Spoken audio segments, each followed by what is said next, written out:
ચાલો આપણે આગલા લેક્ચરની અંદર માત્ર અવરોધ ધરાવતો પરિપથ અને માત્ર અવરોધ ધરાવતા પરિપથ માટે પ્રવાહ અને વોલ્ટેજનું સમીકરણ બનાવ્યું છે. બરાબર? પ્રવાહ અને વોલ્ટેજના સમીકરણમાં તમને એવું જોવા મળ્યું હતું કે વોલ્ટેજનું સમીકરણ તો V બરાબર Vm sin omega t અને પ્રવાહનું સૂત્ર I બરાબર Im sin omega t.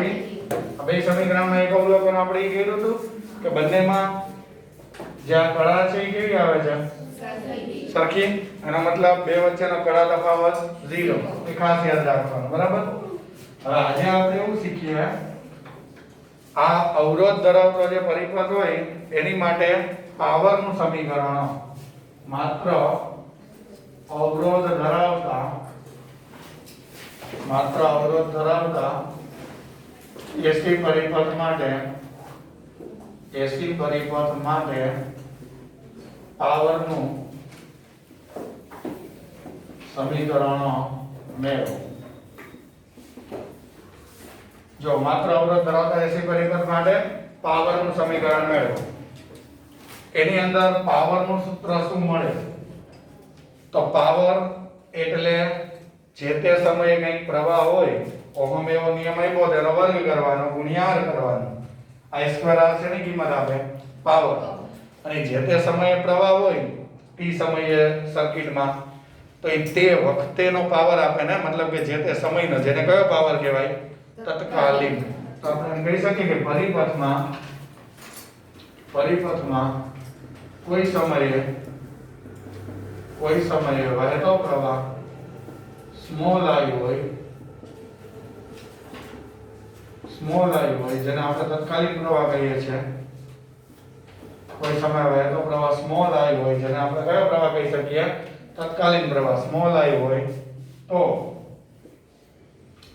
ઉદ્ભવતો power બરાબર છે, તો મળતો તત્કાલીન પાવર,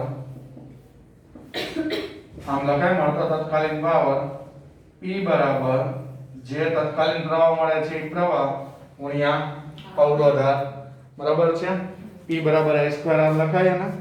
ઓકે, તો P બરાબર I સ્ક્વેર R ઉપરથી આપણને તત્કાલીન પ્રવાહ મળી જાય. હવે આ પાવરનું જે આપણે સમીકરણ લખ્યું એમાં I ની જે કિંમત છે, બરાબર છે, I ની જે કિંમત છે, I ની કિંમત આપણે જાણીએ છીએ. કઈ કિંમત I ની આવે? I બરાબર Im sin omega t. આવી આપણે કિંમત જાણીએ છીએ. તો આપણે કામ કરીએ એની જગ્યાએ તે કિંમત મૂકી દઈએ. બરાબર? તો P બરાબર આની જગ્યાએ વેલ્યુ તમે મૂકો તો એની value Im sin omega t બરાબર છે, એનો વર્ગ અને r મલ્ટીપ્લિકેશન માં એમના m. હવે વર્ગ અંદર આપી દો તો P બરાબર શું આવશે? Im નો square sin square omega t અને ગુણાકારમાં r m ના m. હવે જુઓ આ આપણને ખરેખર કયો પાવર મળ્યો? તત્કાલીન. એટલે જે તે સમયે. મારે સર્કિટમાં જે તે સમયના કોઈ પાવરની એટલી બધી આવશ્યકતા ન હોય. મારે તો શું હોય? એવરેજ કેટલા? સમજ્યા તમે? આપણે કેમ 10મામાં કોઈ માર્ક કોઈ એક સબ્જેક્ટમાં 95 આવ્યા હોય અને બીજા બધા 50 આવ્યા હોય તો એનું કોઈ મહત્વ નહીં. કેમ? તો આપણને કોઈ એમ ન પૂછે તારે કેટલા માર્ક આવ્યા, કેટલા ટકા આવ્યા, એમ જ પૂછે. ટકા એટલે શું છે? સરેરાશ. એમ અહીંયા પરિપથનો એવરેજ કેટલો પાવર છે, અવરોધમાં કેટલી ઉર્જા પાવર સ્વરૂપે આપણને મળે છે એ મહત્વનું છે. એવરેજ પાવર મહત્વનો છે. એટલે આપણે અહીંયા શું કરીએ? બંને બાજુ સરેરાશ લઈએ અને પછી એનું શું આપીએ? સાદું. તો આપણે એમ કહીએ કે હવે સરેરાશ પાવર માટે, એટલે આપણે સરેરાશ પાવર જોઈએ છે, સરેરાશ પાવર માટે બંને બાજુ સરેરાશ લેતા. બરાબર? સરેરાશ પાવર માટે બંને બાજુ સરેરાશ લેતા. ચાલો, બંને બાજુ તમે સરેરાશ લ્યો તો આ સરેરાશનો સિમ્બોલ છે. અહીંયા પણ તમે સરેરાશ P બરાબર અહીંયા સરેરાશ લ્યો તો Im નો square r square omega t. આ જે આપણે બ્રેકેટ કરીએ છીએ શું બતાવે છે? સરેરાશ વેલ્યુ. આ જોઈ છે, આ બાજુ શું આપવું પડશે? આનું સાદું. ચલો આપીએ તો સરેરાશ પાવર P જો Im એટલે કયો પ્રવાહ? મેક્સિમમ. તો મહત્તમ પ્રવાહ એટલે તો એની એક ફિક્સ કિંમત હોય ને. જે સમય સાથે બદલાતી હોય કિંમત એના સરેરાશ હોય. સરેરાશ એટલે જે કિંમત અચળ નથી બદલાતી હોય એના સરેરાશ આપણે લેવાના હોય. Im એટલે ફિક્સ વેલ્યુ કે ભાઈ મહત્તમ પ્રવાહ જે હોય 312 કે જે પણ કિંમત આવે ઈ. એનો મતલબ Im નું તો કોઈ સરેરાશ આવવાનું નથી. તો Im તો આપણે બહાર કાઢી લઈએ. એના વર્ગ સાથે એનું તો કઈ સરેરાશ આવવાનું નથી. હવે R અવરોધ. અવરોધની પણ કિંમત કેવી હોય? એક અચળ હોય. અવરોધને પણ કઈ ફિક્સ કિંમત હોય. એટલે R તો કિંમત કઈ ફિક્સ હોય એટલે એને પણ કઈ સરેરાશ આવવાનું નથી. તો R ને પણ બહાર બોલાવી લઈએ. એને પણ અવરોધ છે એટલે કઈ સરેરાશ આવવાની નથી કિંમત. એની કિંમત કઈ ફિક્સ હોય. તો અહીંયા બ્રેકેટમાં શું કીધું? ખાલી sin સ્ક્વેર ઓમેગા t હોય તો ના બ્રેકેટ આપણે શું કરી દીધો? પૂરું. કમ્પ્લીટ આટલું? ચાલો હવે આપણે આનું સરેરાશ લેવું પડે કારણ કે સમય સાથે એની કિંમત જો સમય પર આધારિત છે, બદલે છે, એટલે આનું સરેરાશ લેવું પડશે. તો આનું આપણે શું આપવું પડશે? સાદું રૂપ આપી સરેરાશ લેવું પડશે. તો આ પાવર સરેરાશની કઈ કિંમત મળે તો આને અત્યારે આપણે સમીકરણ 1 કહી દઈએ અને હવે આ કિંમતને સરેરાશ તરીકે લઈએ એટલે એનું સાદું રૂપ આપ્યું. હવે sin સ્ક્વેર નું સરેરાશ લેતા sin સ્ક્વેર ઓમેગા t નું સરેરાશ મૂલ્ય શોધતા ચાલો કઈ રીતના નું સરેરાશ મૂલ્ય મળે? તો અહીંયા આપણે જેનું સરેરાશ મૂલ્ય જોઈએ છે ને આપણે બ્રેકેટમાં લખી નાખીએ sin સ્ક્વેર ઓમેગા t નું જોઈએ છે. હવે જો ફિઝિક્સ ની અંદર આને મેથેમેટિક્સ ની રીતે પણ તમે શોધી શકો, ફિઝિક્સ ની રીતે પણ આગળ વધી શકાય. હું અહીંયા સાદું રૂપ આપું ને પછી તમારે સરેરાશની કિંમત યાદ રાખી લેવાની. હવે આખા ફિઝિક્સમાં ક્યાંય સરેરાશ લેવાનું આવે, દાખલા તરીકે સાઇન વિધેય ઉપર આધારિત છે એટલે આપણને એમ કહે કે એક આવર્તકાળ પર સરેરાશ લ્યો. એક આવર્તકાળ પર સરેરાશનો મતલબ શું? જો અંશમાં કુલ કિંમત ભાગ્યા કુલ સમય. તમે પહેલા t તો છેદમાં મૂકી દીધો. કેમ? કારણ કે કુલ સમય એટલે એક આવર્તકાળ એટલે તો કેપિટલ T જ આવે, એ તો ફિક્સ જ છે.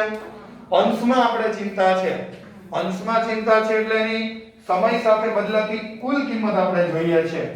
તો સમય સાથે બદલાતી કુલ કિંમત જોતી હોય તો અંશમાં બધી જે કિંમત હોય એનો સરવાળો એટલે સંકલન કહેવાય 0 થી t સુધીનું. કુલ કિંમત એટલે આપણે એમ કહી શકીએ તો કે કુલ કિંમત જોતી હોય તો એનું ક્યાં સુધીની, તો કે એક આવર્તકાળ સુધીની કુલ કિંમત જોઈએ છે તો એનું સંકલન લઈ લ્યો. એક આવર્તકાળ સુધીનું તે બધી કિંમતનો સરવાળો આપે એટલે આ કુલ કિંમત આપે અને જે પદની તમારે કુલ કિંમત જોઈએ છે પદ અહીંયા લખી નાખવાનું. તો સરેરાશનો નિયમ થયો. કયો નિયમ થયો? કે અંશમાં કુલ કિંમત જે પદનું સરેરાશ જોતું હોય એની કુલ કિંમત. તો કુલ કિંમત એટલે એક આવર્તકાળ ઉપર સમય સાથે બદલાતી કિંમત જોતી હોય તો એ બધાયનો સરવાળો તમારે લેવાનો થાય. તો સરવાળો એટલે સંકલન. સંકલન એટલે ક્યાંથી ક્યાં સુધીનો? તો કે એક આવર્તકાળ સુધી જેટલી કિંમતો સમય આધારિત પદની મળે એ પદની સમય આધારિત કિંમતનો સંકલન એટલે જેટલી કિંમત મળે, લાખ, કરોડ, જેટલી બધા પદ મળે આની સમય આધારિત પદની કિંમતનો સંકલન એટલે સરવાળો ભાગ્યા કુલ સમય એટલે આને કહેવાય સરેરાશ. આ સરેરાશનો સાયન્સની અંદર ફિઝિક્સમાં આ નિયમથી તમારે સરેરાશ શોધી શકો. એવું અહીંયા લાગુ પાડીએ આપણે નિયમ. બરાબર છે? તો આ નિયમ આપણે અહીંયા લાગુ કરતા પહેલા એટલી આપણને માહિતી મળી ગઈ છે કે સરેરાશ લેવામાં સંકલન નામનું એક પદ આવશે. આને પણ હવે આ વર્ગ હોય તો સંકલનમાં આપણને વર્ગના સંકલન માટે આપણે કઈ રીતના કરવું? તો આમાં તો એવો નિયમ ના આવે કે ઘાત આગળ અને ઘાતમાંથી એકનો ઘટાડો, કારણ કે આ વિધેય છે. sin cos tan આને વિધેય કહેવાય. બરાબર છે? જે 6 વિધેય આપણે છે sin cos tan ને એના વ્યસ્ત, એ તો વિધેય છે. એના સૂત્ર જ આવે. દાખલા તરીકે sin હોય તો એનું સંકલન કરવું હોય તો એમાં ઘાતમાં વધારાના છેદમાં એવું ના ચાલે. આમ હોય કે ભાઈ હાલો સંકલન sin અહીંયા x છે, અહીંયા dx છે, અહીંયા કાઈ નહીં તો એક ઘાત કહેવાય. તો આનું સંકલન થઈને આવું કોઈ લખે? ઘાતમાં વધારો એટલે 1 + 1 અને ઈ વધારો ઈ કે છેદમાં. આ ખોટું. આવું ના હાલે. એના સૂત્ર હોય. sin નું સૂત્ર શું થાય સંકલનનું? તો કે sin નું ફિક્સ છે માઈનસ cos. cos નું શું થાય? sin. સંકલન sin થાય. વિકલન હોય તો માઈનસ. તો વર્ગ છે ને એટલે પહેલા જ આ વર્ગને દૂર કરવાનો પ્રયત્ન કરવો પડે. એક સિમ્પલ પદમાં લઈ જવાય. કેમ? તો કે sin નું સંકલન cos, cos નું sin, એવા સિમ્પલ હોય વિધેય તો આવડે છે. પણ આવું તો નથી આવડતું. આમાં કેમ કરું કે 3 ઘાતના છેદમાં 3 તો લખાતું નથી. એનો મતલબ આને પેલા બે માંથી એક કિંમત થાય વર્ગ નો રહેવો જોઈએ કોઈ પણ શરતે, બરાબર. તારું સૂત્ર છે sin સ્ક્વેર, આ ખૂણાને થીટા વાંચવાનો, sin સાથે જે વિધેયને થીટા કહેવાય. આનો નિયમ એવો છે, તમે અત્યારનું સરેરાશ કઈ લેતો જ નથી, પેલા વર્ગ દૂર કરવાના પ્રયત્ન કરું એટલે sin સ્ક્વેર ના જગ્યાએ તમે બ્રેકેટ તો એમના એમ જ, તમે સૂત્ર આવું છે પેલા 1 લખવાનું માઈનસ sin ની જગ્યાએ થઈ જાય cos, ખૂણો બે ગણો થઈ જાય એટલે આ થીટા હોય તો નિયમ એવો છે sin સ્ક્વેર થીટા આવો નિયમ છે sin square theta 1 cos 2 theta by 2. બરાબર. તો એ નિયમ અહીં મૂકી દીધો, જો અહીં ઘાત હતી ને અહીંયા નથી, પછી cos આવે sin આવે એની એને કોઈ તકલીફ નથી, ઘાત આરે તકલીફ છે. એનો મતલબ આની જગ્યાએ 1 cos, અહીંયા શું લખું 2, ખૂણો કેટલો છે ઓમેગા t અને ડિવાઇડેડ બાય 2. આ એમ ના એમ. હવે આ જે સરેરાશ લેવાનો નિયમ છે એ અહીંયા મૂકીએ, સંકલન આવે છે એટલે પહેલાથી આઈડિયા આવી ગયો તો કે આ વર્ગ આવશે ને અને સંકલન આવશે તો તકલીફ પડશે, એટલે આવું આપણે પહેલાથી તૈયારીમાં રહ્યા હતા એટલે આપણે કાઢી નાખ્યો વર્ગ. ચાલો એનો હવે વર્ગ નીકળી ગયો. હવે અહીંયા આપણે સરેરાશનું સાદુરૂપ આપીએ એટલે ઇક્વલ ટુ કરીએ sin સ્ક્વેર ઓમેગા t નું સરેરાશ લઈ રહ્યા છીએ, ઇક્વલ ટુ કરીએ. ઓકે. ચાલો 1 upon, અહીંયા નિયમ પ્રમાણે પહેલા 1 upon d લખવાનું સરેરાશ માટે, પછી સંકલન હમણાં જ કીધું એમ આખા એક આવર્તકાળ પર જે બધા પદ મળેનો સરવાળો એટલે 0 થી t, આનું સંકલન, આનું ટોટલ સરેરાશ લેવું છે એટલે પદ 1 cos 2 omega t by 2 અને સરવાળો સંકલન એટલે બાજુમાં શું દર્શાવી દેવાનું dt. બરાબર. હવે આ સ્ટેપના તમે સાદુ રૂપમાં આગળ વધો એટલે તમને sin નું સરેરાશનો જવાબ કંઈક મળી જાય. બરાબર છે.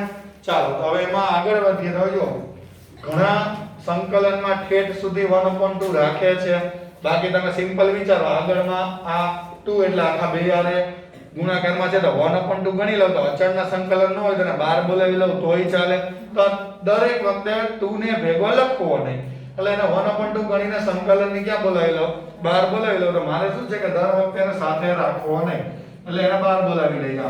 આ તો હતો જ તો આને 12 બોલાવી લઈએ. હવે આ સંકલન એમના એમ 0 થી t 1 cos 2 omega t dt.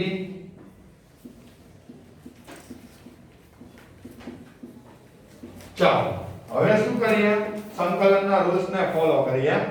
શું રૂલ્સ છે? સંકલન બંને પદને આપવું પડે, બંને પદને કરવું પડે, ગુણાકારમાં હોય તો ગુણાકારનો નિયમ મૂકવો પડે, સરવાળામાં હોય તો બેને સેપરેટ આપી દેવાનું, બાદબાકી સરવાળામાં, ગુણાકાર ભાગાકારમાં એના નિયમો આવે. અહીંયા સંકલન શેમાં છે? આ પહેલું પદ ના બીજું પદ બે સરવાળા બાદબાકીમાં છે તો સંકલન બેને સેપરેટ આપી દેવાનું. તો 1/2t એમના એમ આ સંકલન એને સેપરેટ આપવાનું એટલે 0 થી t આ પહેલા પદને ના dt ગુણવાના એક આરે એટલે 1 ગુણ્યા dt માઈનસ આને સંકલન સેપરેટ આપો એટલે 0 થી t cos 2 ઓમેગા t અને dt ની આરે ગુણ્યા એટલે dt અને આ ચોરસ કૌંસ આપણે જે સ્ટાર્ટ કરેલું છે પૂરો બેને સેપરેટ સંકલન આપણે આપવાનું કામ કરેલું છે. બરાબર છે. સેપરેટ સંકલન આપી શકીએ? હા તો આપી દીધા. હવે જો અહીંયા 1 છે એટલે એને આમ t ની 0 ઘાત આમ વિચારીએ કોણ, પછી નિયમ પ્રમાણે ઘાતમાં વધારો બાજુમાં dt છે એટલે અને વધારો છેદમાં એટલે 0 માં 1 ઉમેરો તો 1 અને 1 ક્યાં આવે તો વાત પૂરી થઈ જાય નિયમ. એટલે આનું સંકલન આપણે અને પછી લિમિટ મૂકવાની થાય એટલે અહીં જોજો 1/2t આનું સંકલન સ્મોલ d ઘાતમાં વધારો વધારો છેદમાં છે. બરાબર. આ લિમિટ કેપિટલ T થી 0 m ના m. રેડી? બાજુનું સંકલન કરીએ માઈનસ cos નું સંકલન શું થાય? cos નું સંકલન sin, તો આપણે sin કરી નાખીએ એનું સંકલન sin ખૂણો એમના હોય જો સંકલનમાં એવો નિયમ છે કે વિકલન હોય ને તો જે ખૂણામાં આપણે વિધેયનું જે સંકલન કર્યું પછી એના ખૂણાની બાજુમાં વિકલન કરવું પડે. વિકલનનો નિયમ એવો છે. સંકલનમાં શું કરવાનું? વિધેય જે હોય એનું પહેલા સંકલન લખ નાખવાનું. બરાબર ઈ લખ નાખ્યું. cos નું શું થાય? sin. પછી જે પદ આરે સંકલન થયું હોય એ ખૂણામાં સહગુણક જેનો ઈ હોય ઈ છેદમાં લખવાનું. એટલે શું? જો આ t આર અહીંયા સંકલન થયું છે, આ ખૂણામાં છે આટલું પદ, આ cos નો આટલો ખૂણો છે 2 ઓમેગા t તો સમય હારે સંકલન થયું છે તો t જે છે એનો સહગુણક એટલે એની હારે ગુણાકારમાં કેટલી કિંમત છે 2 અને ઓમેગા. તો સહગુણક ક્યાં લખવાનો છેદમાં, એટલે આનો સહગુણક આમ કરીને આમ છેદમાં 2 ઓમેગા. આ સંકલન આખું થઈ ગયું. લિમિટ ચોરસ કૌંસ કરીને ઉપર નીચે અત્યારે લખી નાખવાની અને આ જે સ્ટાર્ટિંગ નો જેની હારે 1/2t ગુણાકારમાં છે છગડીયો કૌંસ પૂરો થાય. આવું હવે આમાં અપર લિમિટ અને લોઅર લિમિટ ના નિયમ મૂક્યા. ચાલો નિયમ મૂક્યા. અપર લિમિટ પહેલા મૂકો 1/2t m ના m. અહીંયા અપર લિમિટ મૂકો તો પેલા capital T -0 complete upper limit મૂકી દો માઈનસ 1/2 ઓમેગા ને બહાર લઈ લી. આમાં તો કઈ સમય નથી, સ્મોલ t નથી, સ્મોલ t ની જગ્યાએ લિમિટ મૂકવાની છે. તો આમાં સ્મોલ t નથી એટલે લિમિટ એમાં તો કઈ મૂકવાની નથી, અહીંયા મૂકવાની છે. તો 1/2 ઓમેગા ને અત્યારે બહાર રાખી દીધો છે. અહીંયા લિમિટ મૂકીએ તો sin, ધ્યાનથી જોજો આ 2m ના હવે ઓમેગા ની જગ્યાએ શું લખાય, લિમિટ નથી કહેતો, લખાય શું એમ પૂછું છું.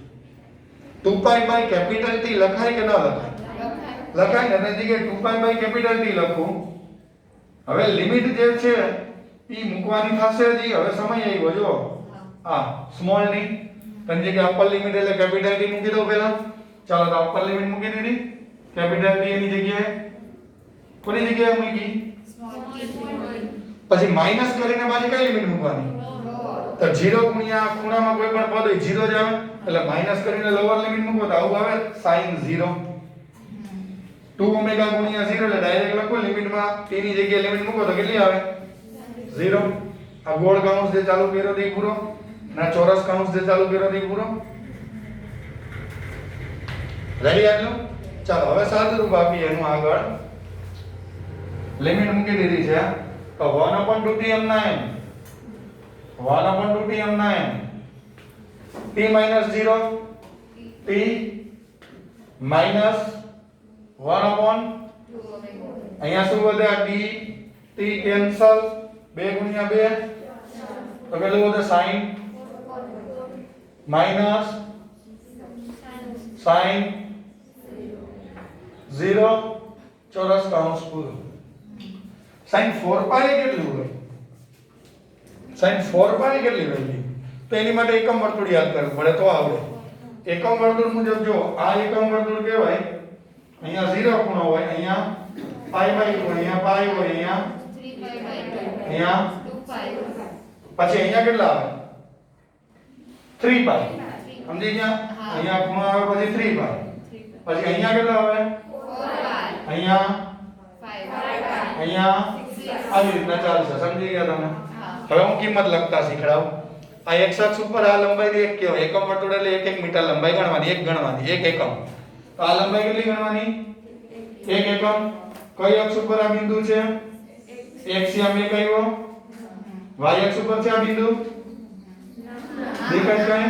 હા તો y યામ કેટલો કરવાનો 0. યામમાં પહેલા યામ x બીજો y યામ લખાય. હવે પહેલી કિંમત હંમેશા cos ની કિંમત બતાવે અને બીજી કિંમત હંમેશા શું બતાવે?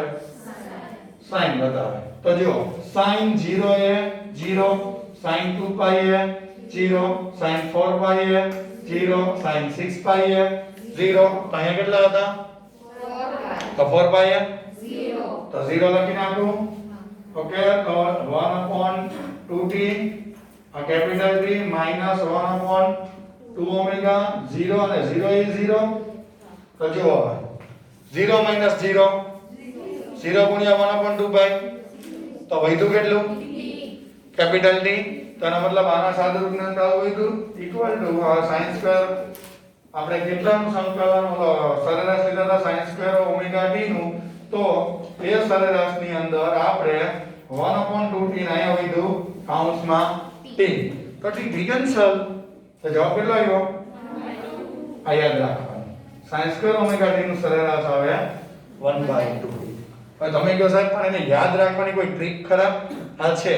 હવે તમને અહીંયા વર્ગ આપ્યો, હું કદાચ એમ પૂછું તો sin ઓમેગા t નું સરેરાશ અથવા તો cos 2 ઓમેગા t નું સરેરાશ. તો જો અહીંયા એક બીજું સાબિત થયું છે. આ દેખાય cos 2 ઓમેગા t. આ સંકલન 1/t એની હારે ગુણાકારમાં છે અહીંયા અંદર આપો એટલે. તો તો 1/t 0 થી t cos 2 ઓમેગા t એનું સરેરાશ થયું. તો જો તો માઈનસ ની બાજુમાં પદ જે હતું, માઈનસ ની બાજુમાં પદ, માઈનસ ની બાજુમાં પદ, માઈનસ ની બાજુમાં પદ, અને એનો છેલ્લે જવાબ કેટલો થયો આનો? 0. તો એક બીજી વાત અહીંયા આપણને સાબિત થઈ કે cos 2 ઓમેગા t નું સરેરાશ કેટલું આવ્યું અહીંયા? 0. બરાબર? કમ્પ્લીટ એટલું. તો sin સ્ક્વેર હોય તો યાદ કઈ રીતના રાખવું? તો જો sin વિધેય હોય ને, મેથેમેટિક્સ એવું કહે છે ને વિસ્તાર. વિસ્તાર એટલે એની કિંમત કેટલી આવી કે sin ની? 1 થી 1. અહીંયા -1 હોય પાઈએ. sin પાઈએ -1 હોય ને. sin જે છે આ 2 પાઈએ 0. બરાબર? પણ અહીંયા એકમ વર્તુળમાં ડાબી બાજુ આવો તો આ કિંમત -1 સોરી એટલે આ વેલ્યુ cos ની પેલી આ sin ની. હવે ઉપર તમે જાઓ અહીંયા તો આ 0 1 કિંમત આવે તો નીચે 0 -1 તો sin 3π/2 -1 આ બીજી કિંમત sin ની. સમજાય તમને? એટલે કહેવાનો મતલબ એનો વિધેયનો વિસ્તાર 1 થી -1. હવે એનો વિસ્તાર -1 થી 1 હોય, અહીંયા કઈ કિંમત છે? અહીંયા sin નો શું છે? વર્ગનો મતલબ શું? એની કિંમત ઋણ તો શક્ય જ નહીં આવે તો. કારણ કે તમે -1 લ્યો તો એની કિંમત વર્ગ છે એટલે એનો વર્ગ હોય એની કિંમત ધન જ હોય તો કિંમત કેટલાથી કેટલી શક્ય બને? 0 થી. હવે સરેરાશ લ્યો 0 + 1 બે કિંમત છે એટલે ભાગ્યા ટોટલ સંખ્યા 2. કેટલો જવાબ આવ્યો? 1/2 થઈ ગયું. બરાબર છે? આ રીતના તમે સરેરાશને કહી શકો અને આ યાદ રાખવાનું. હજી આપણે ક્વેશ્ચન તો પૂરો નથી, આપણે તો સમીકરણ 1 લખી અને શું શોધવા આપણે આગળ વધ્યા હતા? તો હવે પાવરનો આપણો પ્રશ્ન શું હતો? પાવરનું સમીકરણ. અને એવરેજ પાવરના સમીકરણમાં આપણે સમીકરણ 1 સુધી તો પહોંચી ગયા હતા, પણ આ જે કિંમત આવી એવરેજમાં એને આટલી બધી આપણને જે છે એ મહેનત કરાવી. આવ્યો તો 1/2 અડધો જ જવાબ આવ્યો. ઈ પૂરો 1 નો આવ્યો એમ. પણ એ જે આવી લખવો તો પડશે જ. અહીંયા તો અહીંયા આપણે લખીએ આમ સમીકરણ 1 માં કિંમત મૂકી દઈએ તો સમીકરણ 1 પરથી જેનો સરેરાશ પાવર છે આ, જેને આપણે p એવરેજ લખીએ તો આ સમીકરણના સિમ્બોલમાં લખીએ તો im નો સ્ક્વેર m ના m r m ના m ગુણ્યા sin સ્ક્વેર નો જે સરેરાશ આવ્યું એ લખો તો 1/2. તો સરેરાશ પાવરનો જવાબ ફાઇનલી કેટલો થયો? im નો સ્ક્વેર r/2. આ એનો જવાબ. બરાબર? જોઈ લ્યો આટલું તો. આવો એનો આન્સર મળે.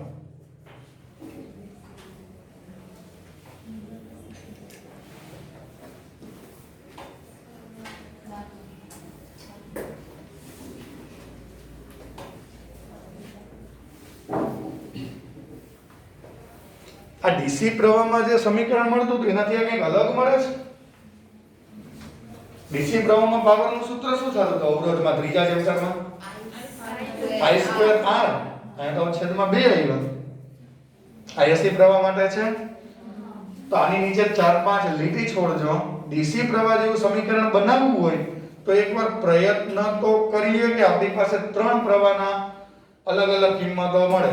એક જો કે આ તો એવરેજ છે એટલે આમાં કા મહત્તમ કિંમત આપણે આવી. હવે આપણે આરએમએસ મૂકી શકીએ. આરએમએસ મૂકીને ચેક કરીએ કે આ સમીકરણ ખરેખર ડીસી પ્રવાહ જેવું થાય છે. જો થતું હોય તો આપણે કહી શકીએ કે ડીસી પ્રવાહના સમીકરણ જેવા એસી પ્રવાહના સમીકરણો વાપરવા મહત્તમ પ્રવાહ ન ચાલે. જો સમીકરણ આપણે આરએમએસ મૂકી અને આગળ વધી અને આવે ત્યારબાદની વાત છે. એટલે એની નીચે થોડી જગ્યા રાખી દો. આનું હજી કદાચ સાદું રૂપ થાય આરએમએસ ની પહેલા કિંમતો અને આરએમએસ નું સમીકરણ બનાવીએ, પછી આરએમએસ ની કિંમત લગાવીએ અને પછી ખ્યાલ આવે કે એવું થાય છે કે નહીં.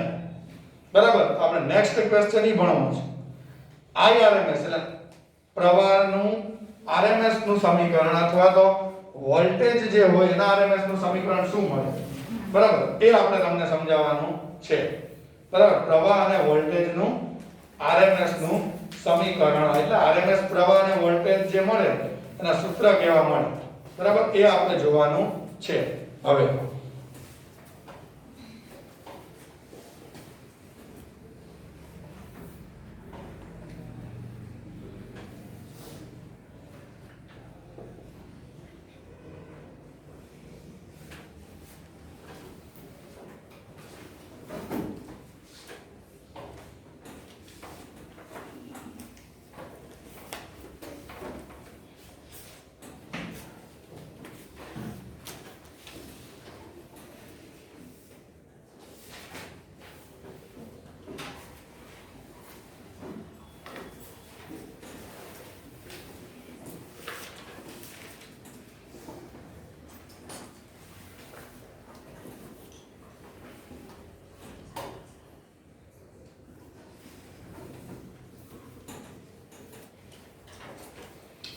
2 માર્કમાં ક્વેશ્ચન એક્ઝામમાં પૂછી શકાય એવો સરસ ક્વેશ્ચન છે આરએમએસ પ્રવાહ વોલ્ટેજના સમીકરણ મેળવો. તમને એક્ઝામમાં કદાચ તારવણી ન પૂછે, બાકી જે આન્સર આવે છે આઈઆરએમએસ નું સમીકરણ એ તો આપણે દાખલામાં પણ ઉપયોગી થશે. બરાબર? આરએમએસ ના જે નિયમ તમને ખબર છે એ જ નિયમ હું મૂકીશ. એ નિયમથી આપણે કદાચ સમીકરણ સુધી પહોંચી જશું. આરએમએસ કોનું લેવાનું છે? પ્રવાહનું. તો પહેલા પ્રવાહનું શું લખી નાખો? સમીકરણ. બરાબર છે? ચાલો. પરિપથમાં વહેતો પ્રવાહ કયા સમીકરણ અનુસાર આપણે લખીએ છીએ? I બરાબર Im sin ઓમેગા t. સમીકરણ તો લખ નાખ્યું નિયમ હતો એ પ્રમાણે. પહેલું સ્ટેપ શું કરવાનું? આમ આરએમએસ ના નિયમ મૂકો ને. આરએમએસ ના 3 જ રૂલ્સ છે. પહેલું સીધો રૂટ નો આવે ને, પહેલા વર્ગ કરવો પડે. પછી બીજા સ્ટેજમાં શું કરવાનું? સરેરાશ કરવાનું. વર્ગ સરેરાશ વર્ગ. આની લાઈન છે. Root mean square. વર્ગ સરેરાશ વર્ગ. તો આ આપણે પ્રવાહની આ કિંમત છે. આનું જ આરએમએસ જોઈએ છે. તો પહેલું સ્ટેપ એનું શું લઈ લેવાનું? વર્ગ લેતા આનો વર્ગ લઈ લેવાનો. બરાબર? તો વર્ગ લ્યો તો I નો વર્ગ બરાબર Im નો વર્ગ sin સ્ક્વેર ઓમેગા t. આ રીતના આવે. આનો વર્ગ લ્યો એટલે આવતી જાય. ચાલો, પહેલું સ્ટેપ તો સિમ્પલ છે. પહેલું છેલ્લું સ્ટેપ બધાને આવડે. જે માથા કોટે ને એ વચ્ચેના સ્ટેજમાં આવે. સરેરાશ આવે ને આ આવડે ને એક છેલ્લું આવડે છે. બરાબર છે? અને એ આપણને પહેલેથી જ આવડે છે. ઓલો સાબિતી હોય ને તો ડાબા બરાબર જમા સાબિત કરવાનું હોય તો પહેલા એટલું લખે ડાબી બાજુ, પછી એટલું લખ્યો, પછી વચ્ચેની કઈ ન ખબર હોય પહેલા કે પરિણામ એક અને બે પરથી કહી શકે ડાબા બરાબર જમા. વચ્ચે તો કઈ એવું થયું જ ન હોય ખરેખર. તો આપણે એ તો સાબિતીમાં તો આપણે પહેલેથી ઉસ્તા છે. એમાં ગણિતની દવામાંની સાબિતી હોય એટલે ડાબા બરાબર જમામાં તો આપણે કોઈ દી છે ને પેલા એ તો આવડતું છે. ગમે તે સંભળી જોવો ને વચ્ચેનું જે હોય એમાં ગડબડ ગોટા હાલે. પણ પેલું છેલ્લું કરીને હટવું જોઈએ. અહીં ડાબી બાજુ આ આપેલ છે બરાબર એ લખે.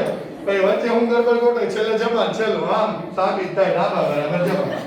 એમાં વિજ્ઞાનમાં આ બધે જ આવડે. આરએમએસ માં પેલો વર્ગ કરતા આવડે અને છેલ્લે જે જવાબ આવેલો વર્ગમૂળ. પણ વચ્ચે જે આવે ને એ જ મહત્વનું છે. અહીંયા વર્ગ લઈ લીધો, હવે સરેરાશ લેવું પડશે. પણ અહીંયા ચિંતા નથી, કારણ કે અહીંયા જે પદ છે ને એનું અવેલેબલ છે જ. બરાબર છે? એટલે અહીંયા આપણે સહેલાઈથી થઈ જશે. આમાં બીજા સ્ટેજમાં વાંધો નહીં આવે. અને સરેરાશ લઈ લઈએ ને, કારણ કે આપણને ખ્યાલ છે જો આનું સરેરાશ લ્યો તો પેલા સરેરાશનો સિમ્બોલ મૂકી દેવાનો. આ સરેરાશનો સિમ્બોલ આ Im નો સ્ક્વેર. આજે આખું પદ જે છે એની માટે સરેરાશનો પેલા સિમ્બોલ મૂકી દેવાનો. આ મૂકી દીધો. બરાબર? હવે ઈ સ્ટેપના સાદુરૂપ આપવા જાવ તો અહીંયા જે ભણાવ્યું માનું કાઈ મહત્તમ પ્રવાહની તો કિંમત ફિક્સ અને બહાર કાઢેલી એનું કઈ સરેરાશ હોય નહીં. એને બહાર બોલાવી લઈએ. તો અહીંયા આપણે એની કિંમતને બહાર લખ્યા. I સ્ક્વેર m ના m ઇક્વલ ટુ Im નો સ્ક્વેર ને બહાર લખો. આ sin સ્ક્વેર. હવે આ રે મારી પાસે સાબિતી sin સ્ક્વેર ઓમેગા t નું સરેરાશ. તાજી કે શું લખના પાછી? હા તો સીધું લખ નાખવાનું. તો અહીં નીચે આપેલ સાબિતી પરથી છે ને, આ નીચે એટલે અહીંયાથી જોઈ લેવાનું. બરાબર ને? નીચે આપેલ સાબિતી પરથી sin સ્ક્વેર ઓમેગા t એનું સરેરાશ 1/2 મળે. બરાબર ને? સાબિતી પરથી આમ કહીએ કે આપણે સીધું કહી દેવાનું. તો અહીંયા સરેરાશ I square is equal to Im નો સ્ક્વેર. આનું કેટલું આવ્યું? 1/2. બીજું સ્ટેપ પૂરું. હવે ત્રીજું તો ખબર હતી. હવે શું લઈ લ્યો? વર્ગમૂળ. ચાલો વર્ગમૂળ લેતા અને વર્ગમૂળ લ્યો તો IRMS બરાબર Im નો સ્ક્વેર વર્ગ ને વર્ગમૂળ ઉડી જાય ને, એટલે અહીંયા Im વધે અને 2 નું વર્ગમૂળ √2. તો જો IRMS નું સૂત્ર મળી ગયું. થઈ ગયું? આ સૂત્ર તમારે શું કરવાનું? યાદ રાખવાનું. આ દાખલામાં બહુ કામ આવશે. તો કેટલી કિંમત ખરેખર RMS કિંમત હોય? મહત્તમની કેટલી કિંમત RMS માં આવે? તો 1/√2 છે એટલે √2 એટલે 1.4142. 1 ભાગ્યા 1.4142 કરો જોઈ. કેટલું મોઢે ન આવડે 0.77 નો આવે એટલે પોઈન્ટ વાળા ભાગાકાર નો આવડે એક ભાંગા કે કેલ્ક્યુલેટર જોઈ કરો જોઈ 0.707 આઈએમ આવું આવડવું એવું છે ને એટલે એનો મતલબ ટકામાં ફેરવો 100 વડે ગુણો તો લગભગ એમ કહી શકાય 70% જેટલો પ્રવાહ મહત્તમનો થાય એ પ્રવાહ એટલે કયો પ્રવાહ આરએમએસ પ્રવાહ બરાબર છે એટલે ગમે ત્યારે પરિબળના આરએમએસ પ્રવાહનું મૂલ્ય ન મહત્તમ હોય ના ન્યૂનતમ હોય એવરેજ ની જેમ વર્તન એવરેજ એટલે મહત્તમના પોઈન્ટ 70% વેલ્યુ ધારણ કરે એવો પ્રવાહ એટલે કયો પ્રવાહ પરિબળનો આરએમએસ પ્રવાહ હવે આ પ્રવાહને આટલું બધું મહત્વ આપવાનું કારણ શું બરાબર છે આ પ્રવાહને આપણે આટલું બધું જે છે ઈ તારવણી કરી અને વોલ્ટેજ પૂછે શું કરવાનું આમાં 2 માર્કમાં હું અહીંયા પ્રવાહ કાઢ નાખ આપણે બે લખ્યા સમીકરણ તો વોલ્ટેજ પૂછે તો વોલ્ટેજ નું સમીકરણ આવું જ છે V બરાબર Vm sin omega t તો જે I છે અહીંયા V Im છે અહીંયા Vm તો અહીંયા શું સમીકરણ થઈ જાય Vrms બરાબર હા બસ તો એ રીતના એનું સમીકરણ લખીએ ગਏ Vrms બરાબર Vm/√2 તો તમને એક્ઝામમાં કોઈ એકની તારવણી પૂછે સપોઝ પ્રવાહની પૂછે તો આ કરવાની બરાબર છે હું અહીંયા એમ લખું છું આ જ રીતે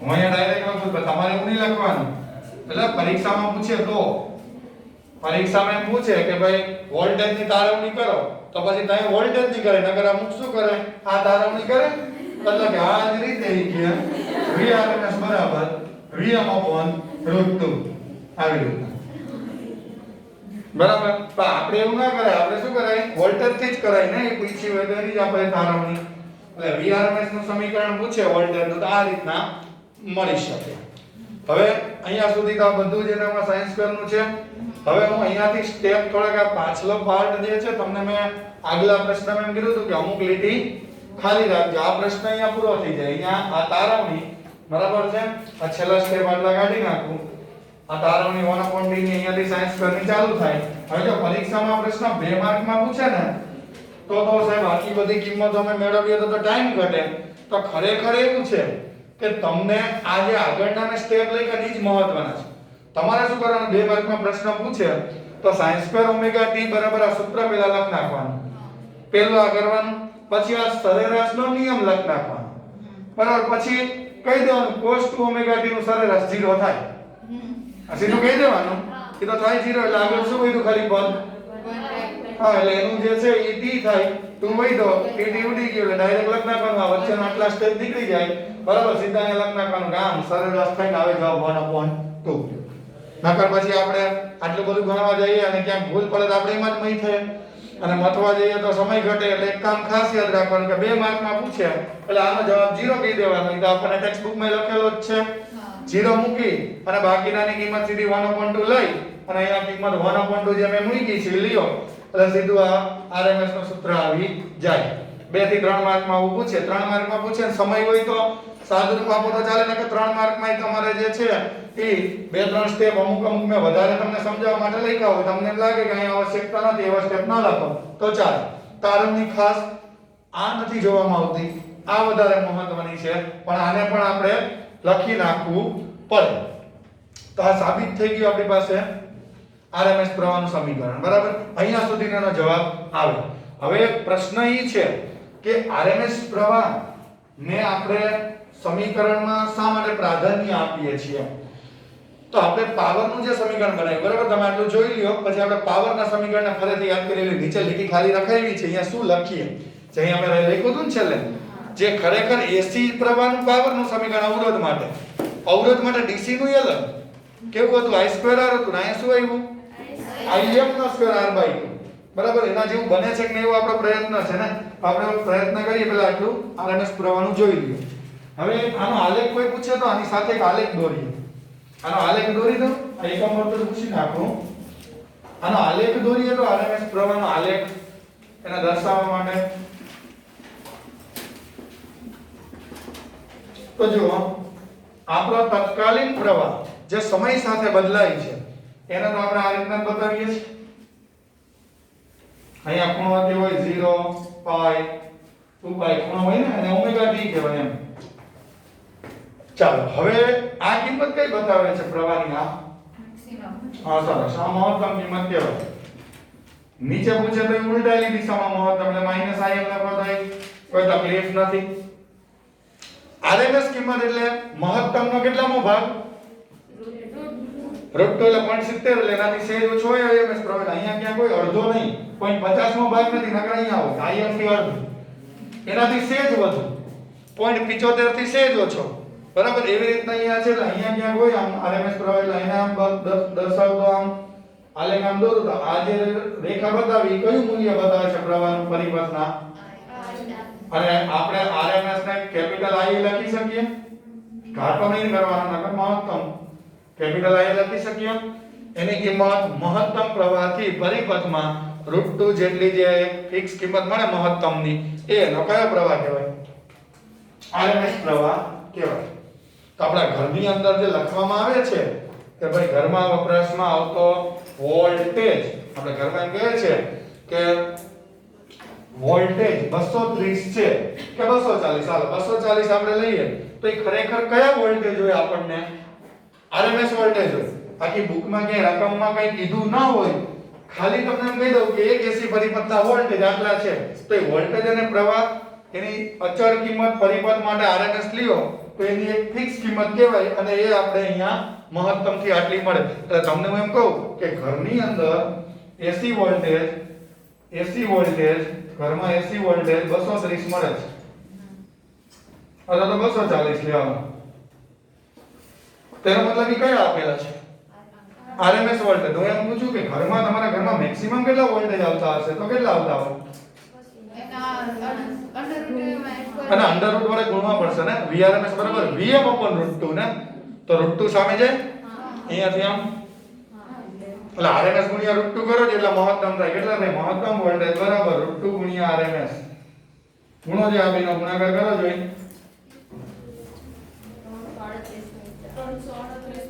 338.4 અને 230 લાઈન કરો હવે 220 કે 30 લાઈન જે 230 રાખો હાલો પછી લાઈન કરો હા અને હવે 220 લાઈન કરો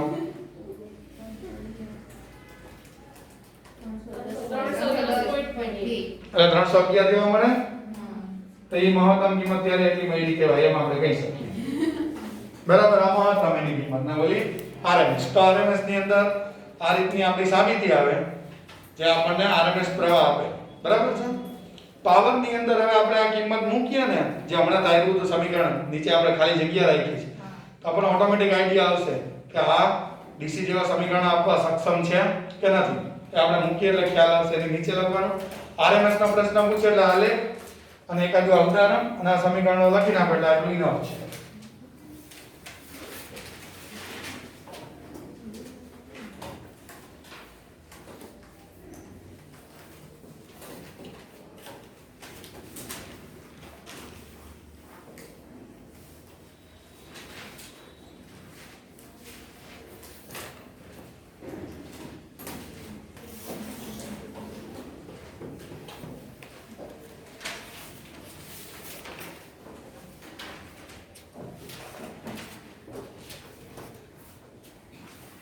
જો હવે પાવરનું જે સમીકરણ હતું એને હું ફરીથી લખું છું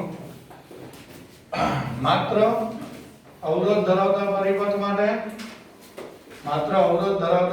માટે કોનું સૂત્ર હું લખું છું હા પાવર ચાલો શું સમીકરણ બનાવ્યું હતું માત્ર અવરોધ ધરાવતા પરિપથ માટે પાવરનું છેલ્લે સાબિતી નામ છે સરેરાશ પાવર P બરાબર Im2R/. હવે એક કામ કરો RMS પ્રવાહના સ્વરૂપમાં લખો તો IRMS બરાબર આવું સૂત્ર છે Im upon √2 √2 ને સામે જવા દો તો Im બરાબર શું આવે √2 ગુણ્યા કમ્પ્લીટ આટલું આ કિંમતને અહીંયા મૂકો જોઈએ હવે આ m ની જગ્યાએ કિંમત મૂકો જોઈએ તો સરેરાશ પાવર P બરાબર Im ની જગ્યાએ કિંમત મૂકો તો આનો વર્ગ થશે IRMS √2 નો વર્ગ ગુણ્યા rm ના m ના છેદમાં 2m ના m બરાબર ચાલો હવે આપણે શું કરીએ આનો વર્ગ કરી અને સાદુરૂપ આપીએ બરાબર આનો વર્ગ કરો તો IRMS નો વર્ગ √2 નો વર્ગ એટલે 2 rm ના m છેદમાં 2 એટલે 2 ઉડે તો જવો જોઈએ સરેરાશ પાવરનું સૂત્ર કઈ જાણીતું એવું આવ્યું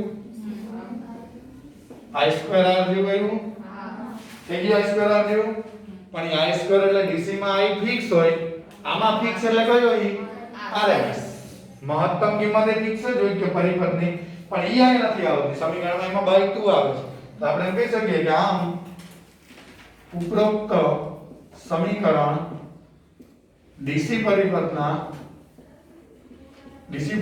મળતા પાવરના સમીકરણ જેવું છે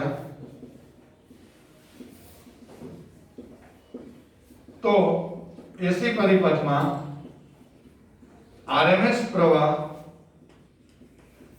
DC પરિપથના સમીકરણ જેવું સમીકરણ આપે એવું અહીંયા આપણે કહી શકીએ બરાબર છે આવું આપણે અહીંયા કહી શકીએ એટલે ઓલા જે ટેક્સ્ટ બુકમાં જ આપણને આ પ્રશ્ન કન્ટિન્યુ અહીંયા સુધીનો આપ્યો છે પછી RMS ની ચર્ચા કરી છે પેજ પાછળ ફેરવો ત્યાં સુધી બરાબર આ લેખની બધું RMS ની અંદર આવે જે આ પ્રશ્ન પૂરો થઈ જાય ત્યાર પછી વડે દર્શાવાય છે એવું લખ્યું છે ત્યાંથી આગળ આવે હવે ક્વેશ્ચન એક એવો છે મને કે હું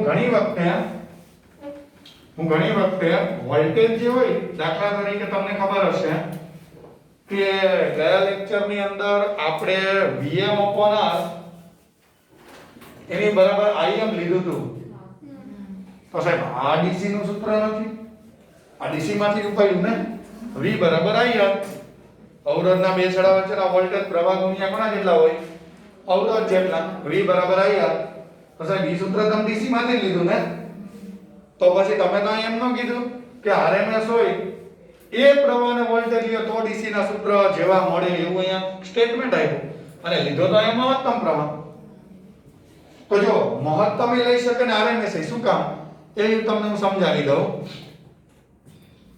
P બરાબર અથવા તો કાયદેસરના નિયમ પ્રમાણે DC પ્રવાહ DC સમીકરણ V બરાબર IR છે આવું છે ઓહમના નિયમથી આવું છે હવે આપણે અહીંયા કયું લેવાનું AC માટે AC સમીકરણ બનાવો આમાં કોનું VRMS બરાબર પ્રવાહ આવે એનું RMS વેલ્યુ ગુણ્યા અવરોધ VRMS ની જગ્યાએ શું લખાય Vm/√2 ને હા તો Vm/√2 લખો IRMS ની જગ્યાએ શું લખાય અને Rm ના બધા √2 ગયા તો Im ને કરતા બનાવો તમે જે સમીકરણ લખ્યું હતું Vm બરાબર Imr એટલે ઓહમના નિયમ જેવું અને Im બરાબર Vm/R આવું સૂત્ર આપણે લખતા હતા એનું કારણ એ છે કે ઈ ખરેખર DC ના સમીકરણમાં જે પ્રવાહ આવે એવી રીતના તમે વોલ્ટેજ અને પ્રવાહ બંને જે સમીકરણમાં હોય ને એમાં RMS લ્યો કે મેક્સિમમ લ્યો તમારું √2 ઉડી જશે એટલે DC ના સમીકરણ વાપરવા હોય તમારે તો મૂકવાનું હોય ખરેખર RMS પ્રવાહના વોલ્ટેજ પણ એ એવી રીતના ગોઠવાયેલા છે સમીકરણોમાં કે RMS ની જગ્યાએની મહત્તમ વાળી વેલ્યુ મૂકો તો √2 નો છેદ ઉડી જાય એટલે આવી જાય છે એટલે સમીકરણ કયા ફોર્મમાં મહત્તમ પ્રવાહના વોલ્ટેજના ફોર્મમાં આવી જાય એટલે V અને I બંને હોય ત્યારે ની વાત કરું છું ત્યારે તમે સમીકરણને મહત્તમ પ્રવાહ અને મહત્તમ વોલ્ટેજ લઈ અને DC ના સમીકરણની જેમ જ લખો તોય ચાલે એટલે મેં અગાઉ જે તારવણી કરેલી હતી સમીકરણની એમાં તમને ખબર હોય તો Vm/R બરાબર શું કહી દીધું હતું Im એટલે કીધેલું હતું ફાઈન અને તમે પાવરનું સૂત્ર આમાં બનાવો તો જો આ સમીકરણ તમારે આવ્યું આટલે સુધી પહોંચી ગયા તમે હવે તમે P બરાબર IV સૂત્ર નહોતું ઓલામાં તો અવરોધ DC માં P બરાબર IV આનું સાદું રૂપ આપો તો IV સમીકરણ થાતું હશે કે નહીં થાતું થઈ શકે શું કામ જો અહીંયાથી R ની વેલ્યુ મૂકી દો આને છેદમાં જવા દો VRMS ના છેદમાં IRMS એક IRMS ઉડી જાય થઈ ગયું એટલે એ રીતના પછી DC ના સમીકરણોમાં RMS અહીંયા કિંમત લ્યો જે 0.70 હોય એ મુજબ બધી જ કિંમત અહીંયા આપણને પ્રાપ્ય બને તો આ આપણે એક સમજૂતી આવી કે RMS પ્રવાહમાં ગમે ત્યારે હું મહત્તમ કિંમત લઉં ને અને DC નું સમીકરણ લઉં તો હું ખોટું નથી કહેતો √2 ઉડી જાય એની માટેની છે ઓકે અને આ અવરોધના જે ભાગ હતો માત્ર અવરોધ ધરાવતા પરિપથની જે થિયરી હતી ને એમાં આટલે સુધીનું એડ કરી દયો જે પાછળની જે 6-7 લીટી ખાલી રહી છે ને આ એટલું એડ કરી દઈએ એટલે ટેક્સ્ટ બુક ની જેમ આપણો આન્સર બની જાય અને પછી ટેક્સ્ટ બુક માં કયો આન્સર આપેલો છે RMS નું એ આપણે થિયરી ચર્ચા કરી લીધી અને છેલ્લે RMS ને સમજાવતા ઉદાહરણો કે મહત્તમ વેલ્યુ RMS ઉપરથી કેટલી મળે. Okay done. ચાલો જોઈ લઈએ એટલું ફટાફટ.